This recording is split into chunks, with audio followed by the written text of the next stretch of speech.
For those of you who don't know me, my name is Michael Carroll. I'm the Executive Director of the Holland Center for International Dialogue, based here in Washington and also in Istanbul, Turkey. For those of you who don't know us, don't worry, we get that a lot. So we'll tell you a little bit about who we are.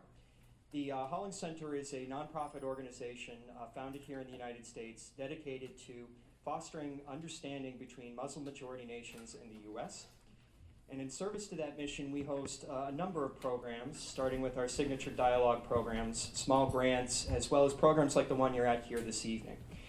And this event that you're actually sitting here actually resulted from a small grant proposal, I think about 2 or 3 months ago, that the idea was so intriguing to us that we figured we have to find a way to make this happen. So I'm really pleased to see that so many people are sitting here tonight in a completely full room, enjoying really delicious food.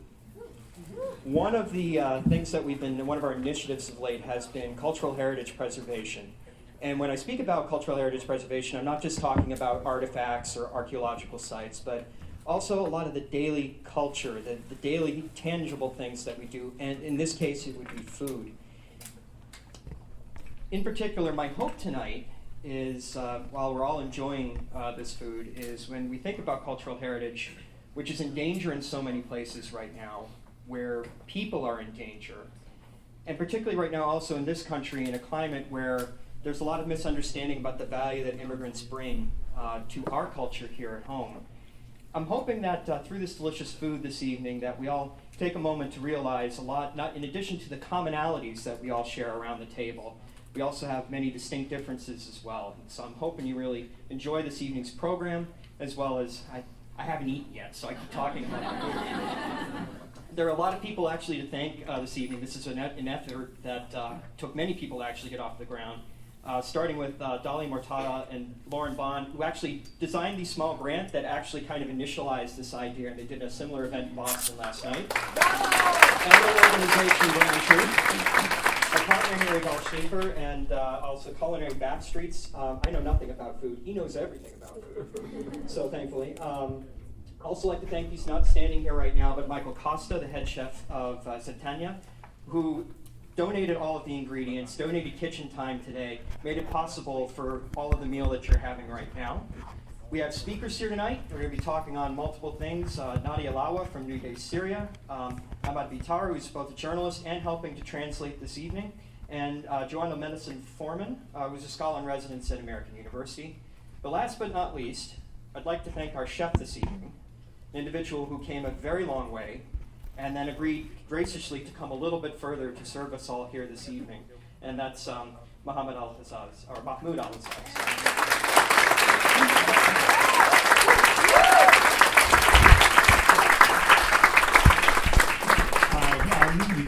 I'm one of the founders and the editor of Culinary Backstreets. We're a website that covers the local food scene in several cities around the world, about a dozen different cities.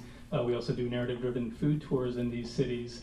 And I just wanted to again thank Chef Michael Costa, who couldn't be here, from Zeytinyah. He's been to Turkey a couple times. He's probably the only chef in Washington, D.C. who's put on a hairnet in Gaziantep, which is in southern Turkey, and gone shoulder to shoulder with baklava makers. So he's really very serious about what he does. He couldn't be here because he's working, but I called him up and said, we've got Chef Mahmoud coming up from Memphis, and he said, my kitchen's totally open, and it was a really great thing. So go to Zeytinyah, just because they were great.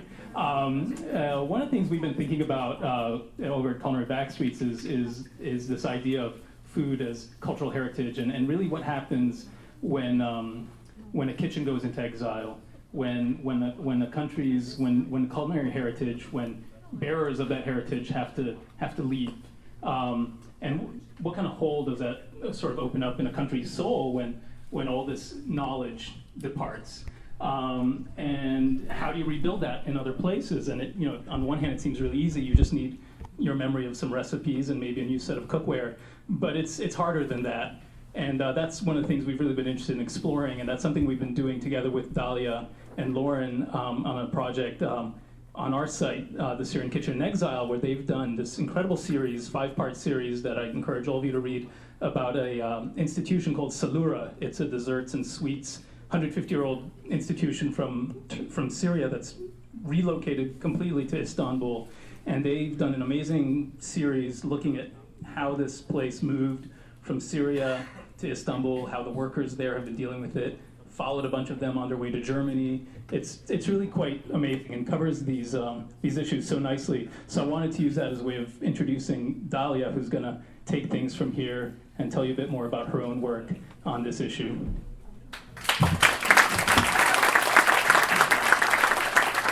It's really weird to speak to people through a microphone and not be in my closet, because that's usually how I record.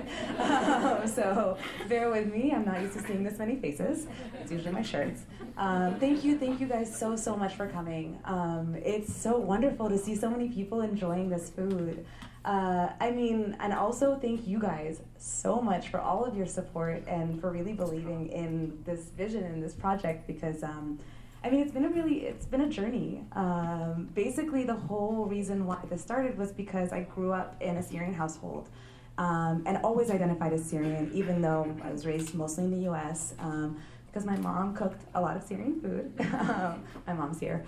And my grandma. And I just always identified as Syrian. And people were like, well, how do you identify as Syrian? Like, you're really integrated and all of this stuff. And I just realized that the culinary heritage that I grew up with was massively important to our knowledge. And when the war in Syria began to devolve the way that it did, it was really hard to see all of the coverage focus on fighting and blood and war, and just the entire fabric of our society was kind of lost in the report.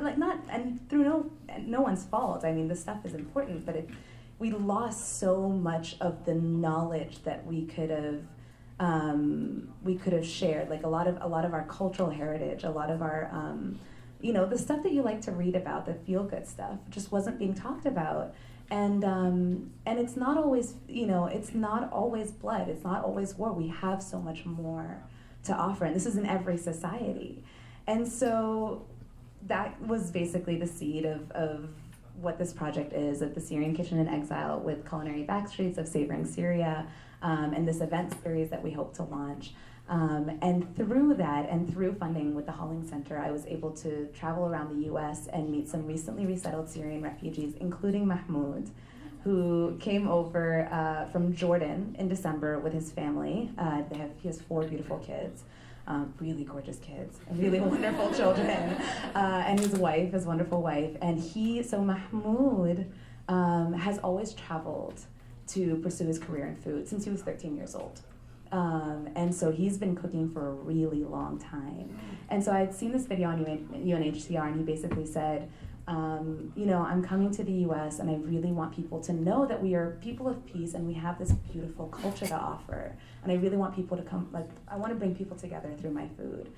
And so when we saw that video, with the encouragement of Yigal and Mike and everyone at Hollings and Culinary Backstreet, they were like, you gotta go to Memphis.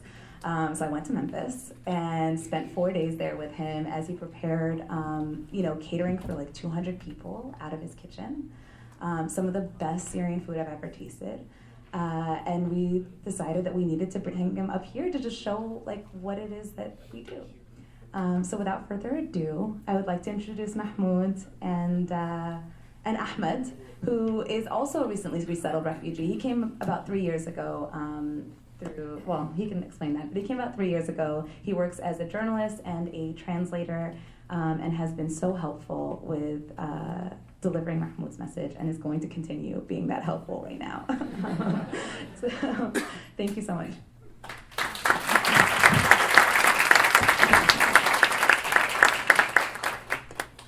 Hi. Okay, this will be his first and last word in English. And then you'll hear it from me, sorry. My name is Mahmoud, Okay. from Syria. You can. He's still in English. Apparently he knows more.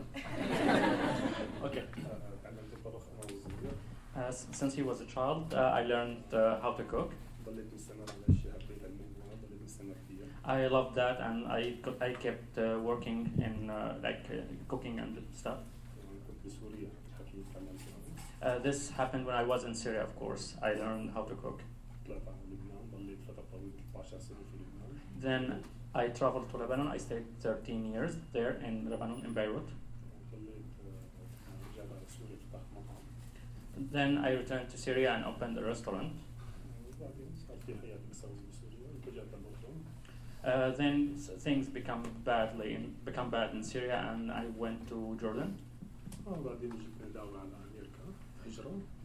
Then I was invited to come to the USA as an immigrant, and here I am. في الأردن أول ما أجي على أمريكا صار التقيت بصحفي اسمه برندر من نيويورك. When I was in Jordan, I met a journalist before coming to the US. His name was Brendan from New York.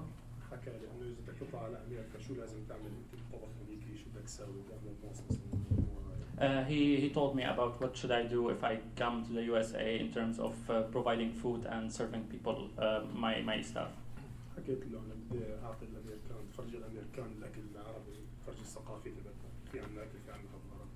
I told him that I want to show the Americans the Arab food, the Arab culture, and what we usually cook in our kitchens. هاي نحن هلا بمنفس وجينا على واشنطن اللي يكون هيك عملنا شيش طاووق. And here we are, and first we were in Memphis, and now we are here in DC, providing you with this food. And you can see we showed you like we have shish taouk, we have kebab, كباب متبل بابا غنوج. mtabbal, baba ganoush, it can be translated, sorry. Hummus, salad, شو كباب shab, yeah, lamb, meat, and all this amazing stuff. وإن شاء الله تكون إذا في أي ملاحظة أي شيء And I hope that you liked it, and if you have any things, any comments on that food, he will be glad to hear. بس ما كان عندي الوقت المطلوب يعني حتى اشتغل مع الشيف مايكل بالمطبخ الكيتشن عنده. I didn't have enough time to work with Chef Michael in his kitchen. كنت لازم أقضي أكثر من هيك الأكل بس ما عاد معي وقت لأنه جيت امبارح بالليل وما كان عندي الوقت. I was supposed to put more time in preparing this stuff, but the thing is I arrived late yesterday, and today I had just a few time to work on that. شكرا حضورك. And I would like to thank you again for being here. Thank you.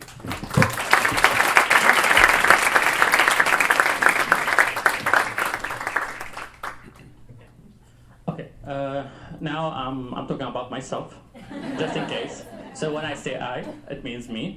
What? Okay. Lauren?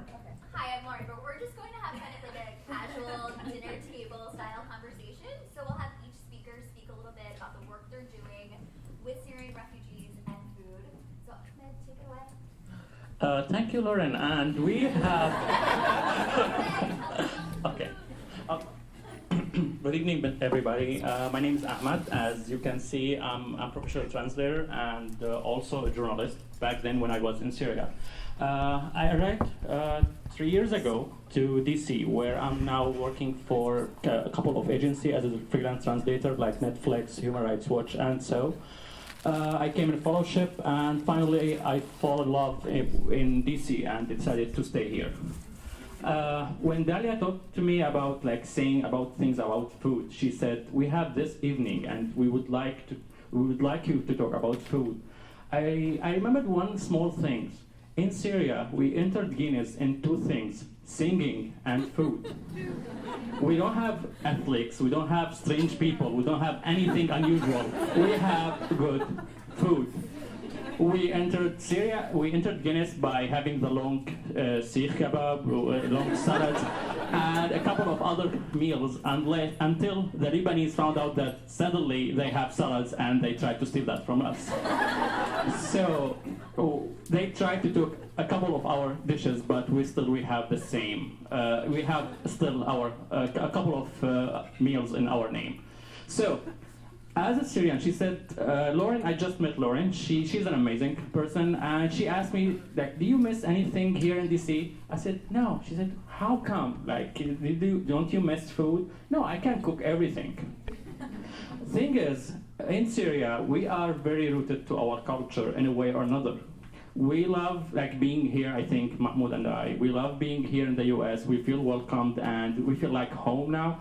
But still, we lost everything because of the war, and food, I can say it's the only link between our personalities and our home. Now, all our places that we love, it's destroyed. All people we love, like either traveled or exiled or I don't know where. Some of my friends are killed for wrong reasons. But the thing is, food is my only link now to what I used to be back home. With a moment when I try to cook something, it's amazing. You feel like you start hearing the voice of your mother and sisters, and they are fighting, or your mother tried to have this kind of like, yeah, I'm cooking, I'm feeding you, try to do something. What should I do? Nothing, but just don't watch television. So all these memories start coming to your head when you feel like, you are in your apartment, maybe thousands of miles, but her instruction, her recipe, and thankfully my mother, she was a great chef. So I inherited that from in my DNA because I never cooked anything back home. Then I moved here and I asked for a couple of recipes and I found out that I'm good. Let's say I failed in 3 or 4 meals, but everything else, I have people who witnessed and ate, so you can ask them. And so back to the thing about food, Nadia's story is amazing because when she was saying about food, she was saying something beyond talking about just food. It's not about something we just eat and that's it. It's about something that you eat your nose, you feel that in all your senses, even the touch. Like when time you spend in kitchen, it's like something more than just preparing a food. It's something about your culture, it's about yourself. So I'm glad to be here. Unfortunately, like most of the ingredients, yeah, they are available, but I don't think you will be able to do that because there is something missing, and this is your soul, your Syrian DNA and heritage, and that's why we are so good in cooking that, and that's why we can teach you about this. So I would like to thank Dalia and Lauren and the other staff who were very kind to do this. I told them, being here, I should not be thanked for being here because this is my duty. My family's still there, my friends still there, so I feel that I'm obliged to be here to speak on behalf of them.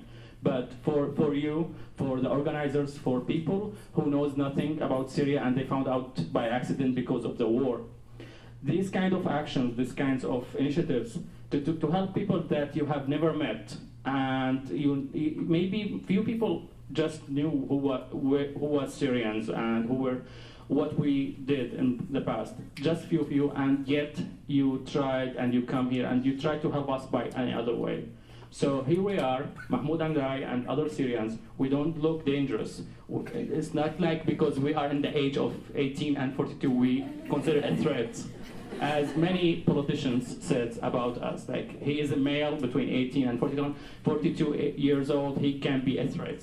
So here we are, unarmed, except with knowledge, sorry. So thank you very much for being here, and we hope that we delivered our message about food, and we hope that you enjoyed that. Thank you. My name is Nadia, Alawa, and I am the founder of a non-profit organization, an international NGO focused on women and children inside Syria called Nuday, Syria. So our focus is actually mostly inside Syria, not on the refugees that we're seeing outside Syria. And it's on empowerment and aid with dignity for those mothers and children. We do have some work in Turkey, but really our focus is inside Syria, where most people, they want to stay. We have almost 5 million people that have left the country, but that leaves around 17 million people, most of whom actually are deciding to stay, or they don't have any options of leaving because they really want to stay in their home country, even if they've lost their home. So Nuday Syria works in different areas. We work in the north, where we have some kind of projects that are different from the projects that we have in besieged areas around Damascus.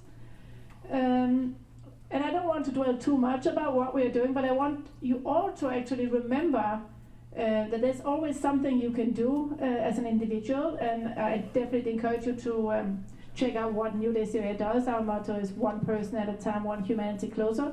Because yes, there's a huge humanitarian crisis, but you each can make a difference. Right now we have Ramadan coming on Monday, and our theme this year and last year and the year before last year, is Ramadan is for fasting and not starving. I don't know if anybody here has tried fasting. As Muslims, we don't fast, from the sunrise until sundown, which means we don't eat, we don't drink, we don't say bad words, and we try to be on our best behavior. But you're fasting, in a country that's hot, that's dry, and you don't even have the prospect of being able to break your fast with some water, or maybe you can only have some food, some bread. That's very, very, very hard. It's hard on your soul. Maybe you can get through the day, but how do you really get through your childhood like that, knowing that nobody cares? And that's really what Nuday Syria is about, and helping people, give them hope. Even if we cannot feed 100 people, if we can feed 10 people, these 10 people will give hope to other people. So I want you all to keep that in mind, that we can all make a difference. Thank you to the other speakers, and thank you, Lauren and Dahlia, for having me here. I have a different approach to this. I have been working on something called conflict cuisines, and looking at whether the kitchen is a new venue of foreign policy. And I have not had time to visit Syria. I have been to Iraq, and I've been to other war zones. But one thing I think that is common, and our chef said it best, is that sometimes ethnic food in other countries is called, or ethnic restaurants is called the living room of the homesick. And I think the description that we've just heard, that you think of your mother or your sister, or you think of your families, is really correct, because in many cases, people who've had to flee for their lives because there is such a horrific conflict in a place like Syria can only bring the tastes or the memories that they have with them. And these are very powerful. I teach a course about war and food called Conflict Cuisines. And I didn't come to this easily, because I actually started out as a person who worked on post-conflict reconstruction, and also on military relations and developing countries, civil military relations issues. But I finally realized, and I think in part it was the contribution of the work of former Secretary of State Hillary Clinton, who talked about food as smart power, that I began to realize that the way you could really help somebody who was not understanding a conflict was to understand the people who came from those countries, the diasporas, and their foods.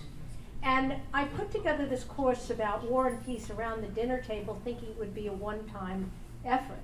And it turned out that I couldn't do it often enough, because students wanted, especially in the Washington, D.C. area, to learn more about the conflicts that they were learning about in other classes in the university. But how many of you know that Washington is really, until September 11th, one of the major centers of diasporas? And there's often a statement which probably many of you in this room are not old enough to remember, White Fowler, who was a senator from Georgia, but he's quoted in the congressional record as saying, he was waiting for the day when the Russians put tanks down the Champs-Élysées so Washington would get a decent French restaurant. I mean, this is not a city of French restaurants, although today it is. In the past, we were lucky in many ways, because the wars that the United States involved with produced diasporas who naturally used food as a way to create their livelihoods. So if you look around the Washington metropolitan area, first look at the Vietnamese community. How many of you have been to the Eden Center?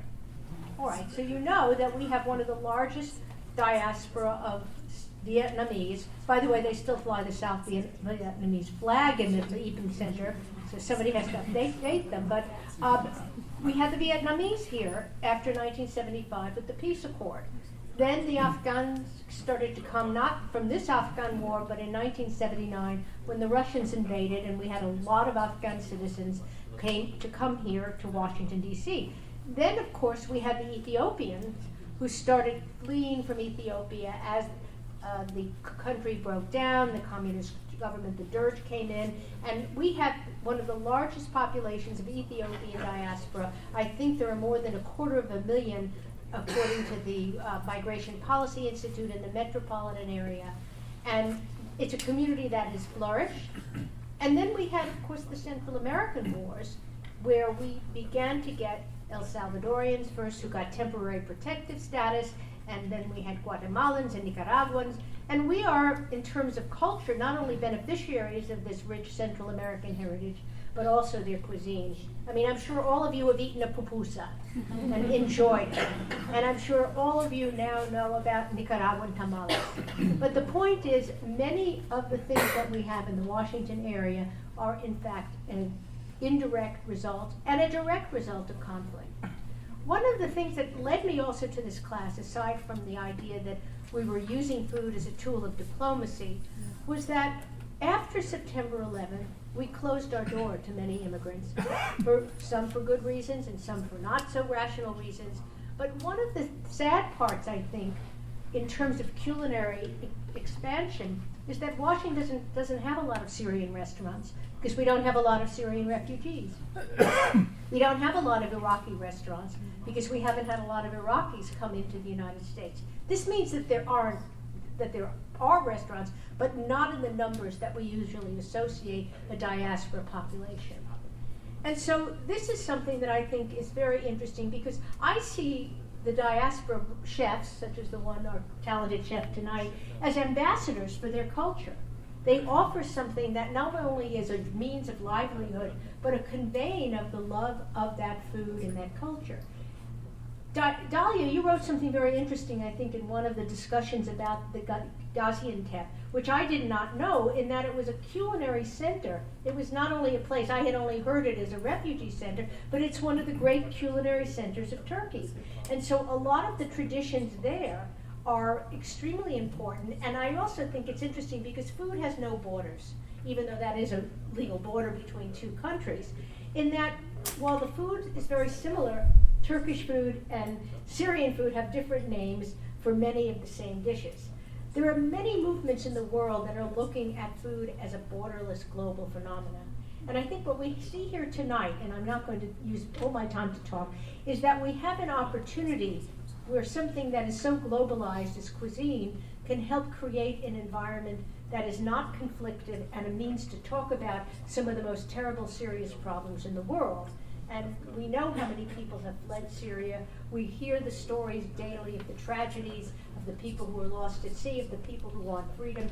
But we also know that when we go and we share these kinds of understandings over food, we certainly can help bridge some of those cultural misunderstandings and make the lives of other people and our own lives richer by recognizing this diversity.